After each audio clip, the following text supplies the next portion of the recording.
فالاخلاق شیء یتصل بباطن الانسان.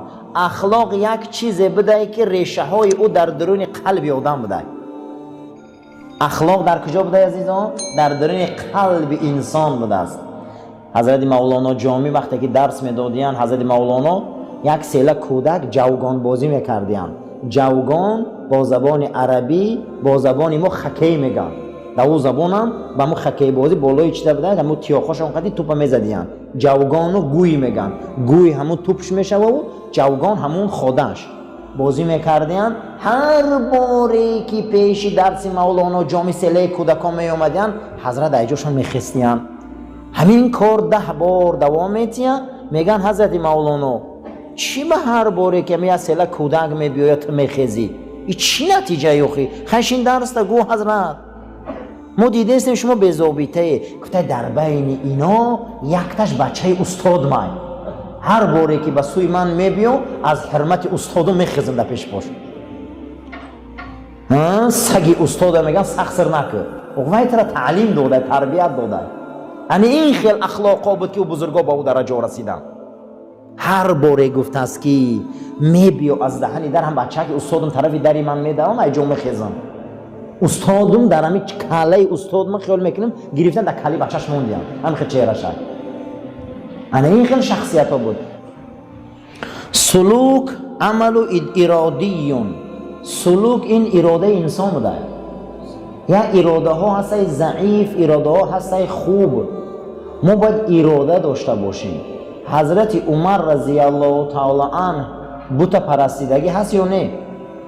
البته حضرت عمر رضی الله تعالی عنه در زمان حال مسلمان نبود، مسلمان ها را غم میداد یا نه؟ البته حضرت عمر رضی الله تعالی عنه آیا برای پیغمبر صلی الله علیه و سلم کشتنش نقشه کشید یا نه؟ البته خانه ارقم ابن ابی ارقم به سر رسول الله آمد یا نه؟ اما بینه که مسلکش چخیل علیشه، سلوکش بین چی علیش کرد راه و رویش عمره؟ اراده او. حضرت عمر راه و رویش چی علیش کرده بوده؟ اراده. عزیزم نوسه پرتا اراده نداره نمیتونه. عزیزم شراب پرتا نمیتونه. برادر عزیز همین کارا نه، اراده نداره. خی اراده نداره. حضرت عمر رضی الله تعالی عنه زندگیش برای هممون کفایت.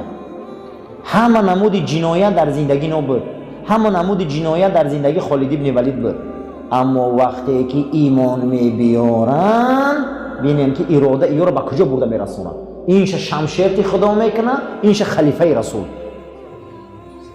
این دروغ هم اج دیگر من نمیتونم. این نمیگه تی ارادت ضعیفه. کسی را که ارادش قوی باشه و سلوک داشته. سلکه چی بوده؟ ای ترقه. سلوک طریق راه رویش. که قول الکذب، یا آدم اراده دروغگویی داره، یا آدم اراده صدق راستگویی داره، یا آدم اراده بخل بخیلی داره. اینا همش اراده‌اند. اینا اراده‌اند برادر. هیچ محل ایرا به این آمیخته نکنه که اینا اراده. یا آدم اراده کرم داره، سخیگی، یا آدم بخیله، یا آدم سخیه، یا آدم راستگوه، یا آدم دروغگوه. این اراده برادر. اراده انسان اگر قوی باشه ای همه گناه بس میکنه. اراده آدم ضعیف باشه پیغمبر اگر موعظه کنه کو یگون چی نمیشه. چه در زمان پیغمبر نبودن منافقا، در زمان پیغمبر نبودن ملحدا، در زمان پیغمبر نبودن همون شخصیت هایی که گناه بودن، در او زمان هم بود. معلومه که اراده چیزی مهمه. فتزح ان الخلق حالت راسخه فی النفس. برای ما روشن شد که اخلاق یک کاری روشن و بقوت در نفس آدم بده. اخلاق در درون بده. انا همون میکروسیخمه هایی بده که در درون آدم بده. اون میکروسیخمه ها با واسطه اخلاق، با واسطه رفیق بد، با واسطه محیط بد، با واسطه طعام بد، با واسطه تربیه بد همون ضعیف میشدن. آدمیزاد خدا یک خیل خلق کردگیه که ای راستی خرسند میشوه. دین در کار نیست. من از پیش یک آدم دارم دین نداره راستش کو نقضت میبینم، دین نداره خیانتش نک نقضت میبینم، دین نداره دزدی نک نقضت میبینم، دین نداره. وای برای همین در بدن ما میکروسیخمه های بوده که در نفس ما بوده. انمو ضعیف میشیدیان، انمیو رسوا میشیدیان، بعضی اونها میمردیان. ایروی چی؟ ایروی تربیهی بده، ایروی رفیقی بده، همنشینی بده، همه رسوا میشیدیان. پیغمبران می اومدیان همه را پره میکردیان. برای همین رسول الله صلی الله علیه و سلم گفتیان که من آمدم که شما را اخلاقاتانه پره کنم، اخلاقای حمیده در شما را رسانم. ولیس شیئا خارجا مظهریا، اخلاق یگان چیزی در بیرون نیست که او ظهور کنه و رنگ لنته سرخ او را بینه، او را دیده نمیشوه. او را به واسطه دست و پا و رفتار و گفتار و کردار ای بیرون تو درون میداری. کی دوست نمیداره که بچهش در پیش چهار زانو شینه؟ کی دوست نمیداره که بچهش در پیش دو زانو شینه؟ کی دوست نمیداره که ای در درای زنش را پیش باز گیره؟ کی دوست نمیداره که وقتی خانه درای ای خانه بوی عطر برایم؟ کی دوست نمیداره که درای خاندانش زن داشته باشه مشفق مهربان که مشکلات های این زیاد هم باشه این آرامش کنه؟ کی دوست نمیداره؟ همه دوست میداره. این وابسته ای تربیه خمونه. امروز که ما فرزندا را درست تربیت کردیم، زنمون را درست تربیت کردیم، رسول الله صلی الله علیه و سلم فرمودند که در بعض شعرها، حدیث در امام ترمذی هم هست، در امام احمد هم هست، در بعض شعرها و قصیده ها تربیت یا اخلاق، در بعض سخنها مثل سحر تاثیر است. این خیلی همه شعر رد نکنی. بعض شعرهایی هستن که آدم در اخلاق تربیت میبیارن، قصیده هایی هستن که آدم ها را میلرزونن، آدم ها را میبیارن. حتی صحابه ها رضی الله تعالی عنهم در وقت جنگ، در میدان های جنگ رجز میخوندن. چی میخوندن؟ رجز. رجز چی را میگن؟ یک بحر شعری است. در زمانهای ما مکتب بچه بودیم، من شعر بدم، من کلام میشوم قهرمان. همین رجز یمین که آدم را میجمونه. صحابه در همون زمان رجز میخوندن. حتی پیامبر اکرم صلی الله علیه و سلم در روزی که مسجد نبوی را میساختن، حضرت همون روز رجز میخوندن، شعر میخوندن که اللهم لا عیش الا عیش الاخره. ای پروردگارا، یگان راحت رنگی راحتی جنت بزرگ نیست، یگان راحت رنگی راحتی آخرت بزرگ نیست.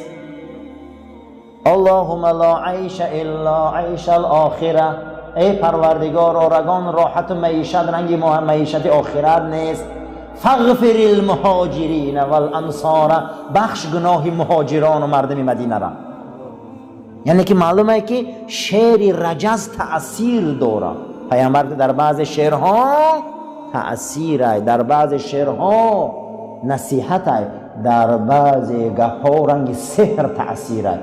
همین زن تا یک بار نصیحت که، دو بار نصیحت که، کودک تا یک بار دو بار تأثیر میکنه. وای گو تأثیر میکنه. بچه می خیل شین، بچه می خیل شین، زنک این خیل که با وجوده که خودت اهل تقوا و اهل مغفرت باشی، چرا تأثیر نمیکرده؟ و یک بار گفتی، دو بار گفتی، سه بار گفتی، تأثیر که نکرد، همه خودت ساقط میشه و گناهگار خشن میشه.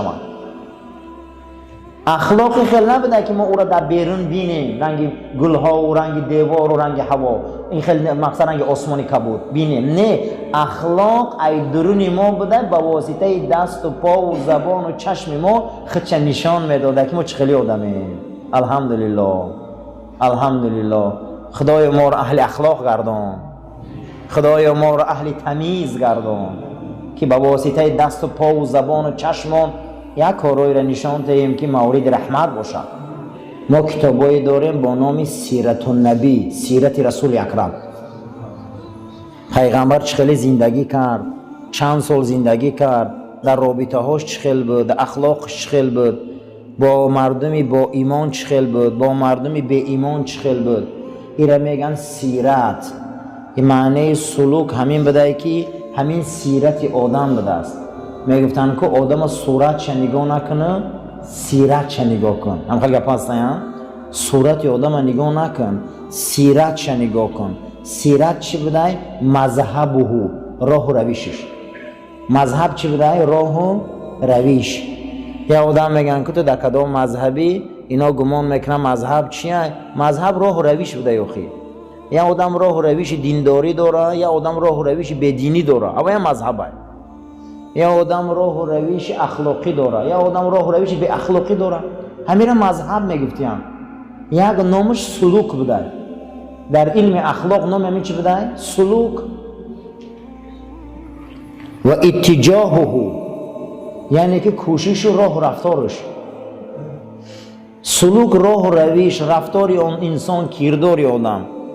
یقالو، بزرگان میگفتیم که فلانون حسن السلوک، فلانی به حد راه و رویش خوب دارن، فلانی بسیار راهی بد دارن. انا همین حالت نامش سلوک میگفتیم. یک بخش اخلاق سلوک بودن. راه و رویش ما، راه و رویش کیه یوخی؟ ما مؤمنیم، خدا مؤمنه. در قرآن سوره مؤمنه، در قرآن سوره مؤمنونه. نام سوره قرآن مؤمنه، نام سوره قرآن مؤمنونه. نام خدا مؤمنه، نام ما مؤمنه. این بینده بزرگیره. مذهب ما مذهب ایمانه، مذهب ما مذهب مؤمنه. دیگر خلاص شد، روح روشن شد، روح معلوم شد. چی در کار برای ما اکنون مسلک دیگر، دنیای غرب و مذهب دیگر و مسلک دیگر؟ ما مسلک ما معلوم شد که راه و رویش ما مومن بدیم، ما مسلمان بدیم. تمام. الحمدلله.